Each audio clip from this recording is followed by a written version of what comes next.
What? Nothing. Here we go. So this is our 1995 Nissan Patrol. It is a retired Japanese fire truck, and you haven't seen it in quite a long time. And in that time, it has changed a lot. We told you last video we were gonna head to Baja on this truck when we were done, and we're making good on our word. Today we want to give you some insight into the things that we have done to the Patrol to get it ready for this trip. Thanks for being here. Let's get into the video.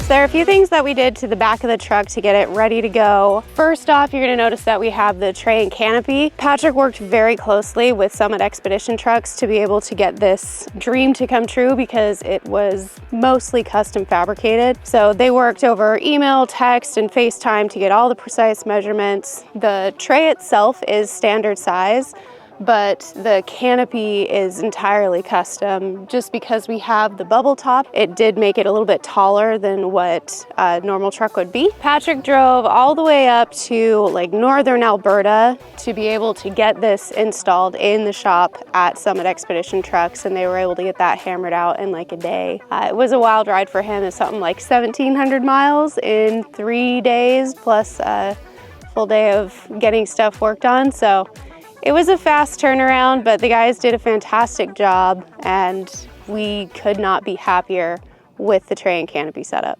So on the storage side of the canopy, I made a quick and dirty 80-20 shelf system here.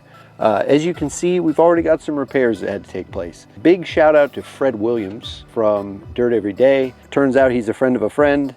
We were able to stay at his house, and he helped me fix this. What are you doing in there? Fixing your dresser drawers? I'm either playing on a jungle gym or fixing a chest of drawers. I think you forgot some of the parts of your IKEA dresser drawer system here. I have done nothing but make sure to retighten these as we've gone because everything has been shaking loose. But as you can see, we have kind of a 3-tiered system. All of our clothes go in front runner boxes, and we put those on the top here, and on the bottom we have kind of a flex space that we use for Dometic water jugs, and laundry has been most of what's been living down there. This side is open. Our chairs, our solar panels, our table, everything that is big and bulky gets stored right here. We'll discuss the 12-volt system when we're on the other side, but for now, if you look right in here, there are 2 very large Dometic batteries, and these are housing 400 amp hours of lithium power. Let's go talk about the kitchen. So this is our camp kitchen. Fairly modest. We got the bare bones things done to get us on the road for this Baja trip. So once again, we're using front runner boxes just because they happen to fit right in this slot. We have kitchen 1, kitchen 2, and then we have a pantry box. So anytime when you want to use our kitchen, we have to pull out the boxes and pull out a table. Our future plans are to have a hanging pantry that's hung from the roof extrusions here that will pull out. I hope to have 2 and be able to access goods. And then I would love to have a pull-out kitchen that comes out next to the fridge. Or should I say fridges? We have a Dometic drawer fridge here in the bottom, and then for the top fridge, we're actually running a stand-up fridge. Over here, we have our 12-volt components. So we have a 3,000 watt inverter back there. That gives us the ability to run Starlink, charge computers, induction, cooktop, and kettle from Stoke Voltaics, which has been an awesome addition. We have a Dometic DC to DC on this. So while we're driving, the alternator will charge our 400 amp hours of lithium batteries mounted on the other side. We have been able to utilize 12 volt as a truly renewable resource. Propane gets very challenging to acquire in remote places. Love the idea of having lots of 12 volt power on board and being able to convert mostly over to 12 volt.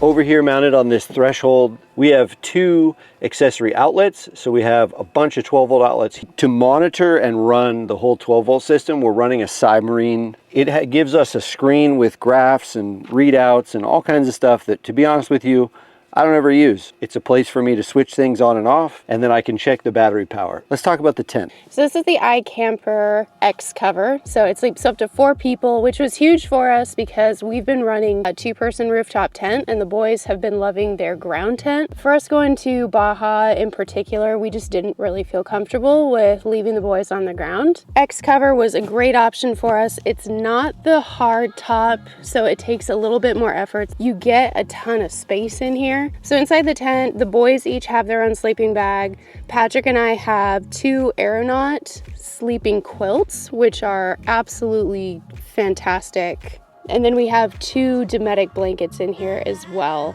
So to finish off the rear of the truck, we have a Kurt Manufacturing 2-inch receiver that we actually welded into between both frame rails. Big shout out to Ryan with S3 Off Grid. Really appreciate all the custom work that he has done. Without his support, a lot of this stuff wouldn't have come together. I added an S2 Sport as a single backup light on here. And then as well, we added extended shackles to the rear. These were incredibly challenging to acquire. I had to actually order them out of Europe. So on the front of the Patrol, there have been a ton of changes, and that's great for us because we have absolutely needed them. Go back and see our Baja trip episode 1 if you want to look into why we needed this. This bumper is actually off of a 79 series Land Cruiser Ute that was imported by Evergreen Off-Road. Shout out to Evergreen Off-Road. We love the guys over there. Thanks to Ryan with S3 Off Grid, we actually had to cut and widen this whole bumper. The bumper was just a little too skinny.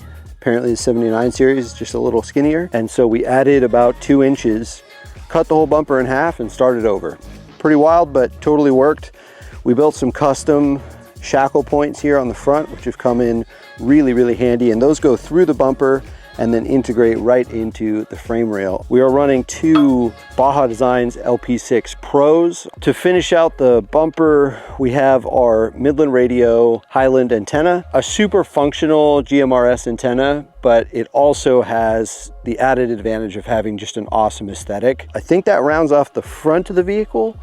I think next, let's take a look at the roof. So on the roof of the Firetruck, we added a front runner roof rack. These are somewhat custom mounts. I had to add about 1 inch to, these are actually Land Rover Disco 2 risers, I believe. On this front runner roof rack, we're running the Pelican box. This is a vault rifle case style box. We have a bunch of peak refuels up here. In the top of the Pelican box, what I did was mounted some Action Tracks mounts so that we can mount our Action Tracks up here so they are locked in good. And then just to finish it off, to make sure that nothing is rattling or moving around or we aren't losing something down the road, we're using some front runner Stratchets. And the last piece that's mounted on the rack is our WeBoost antenna. That has come in super helpful on this trip already. So now I think let's talk about the interior. That's another place where there have been so many awesome improvements. As you guys remember, this interior was completely blank. I mean, this is as basic as it comes. We started with a Tuffy center console. This is a huge improvement. Just having somewhere to set your arm while you're driving is so amazing. Plus, on top of the fact that it is secure, it's locking, so we can put documents and important stuff in here, lock it, and we're good to go. A nice bonus to having a center console is that you get cup holders. And with the Tuffy, we have 2 cup holders in the front and 2 cup holders in the rear, which is awesome. We went ahead and added a Midland in-car radio. So we have our handheld here, and we mounted that just in front of the shifter. It seemed like a good place. It's out of the way, but still accessible for when we need to use it. We stopped at Ram Mounts on our way out of town. They hooked us up with this Tuff track. Both Amanda and I can now properly mount our phones. Well, I think that about does it for our build update video. I really appreciate you guys watching. I know some people have asked, why is it that we chose to bring the Patrol on this trip specifically instead of the Jeep? And the biggest answers would be, 1, the tray and canopy. Having the flexibility of that canopy space, plus security and keeping everything clean and out of the elements has been huge. I absolutely love that. If I have my way, we're gonna put a flatbed and a canopy on the Jeep as well. And then secondly would be just because of what it is. 1, it's cool. I really like it. 2, it's very, very simple. Manual transmission, carbureted engine, manual transfer case, everything's manual. The bonus to that is that manual stuff doesn't break often. And if it does break, it's fairly easy to fix. Don't forget to hit that subscribe button. Please give us a like if you enjoyed this video. Don't forget to go catch our Baja series. We're gonna be traveling, so if you like to watch travel vlogs, you can go watch those.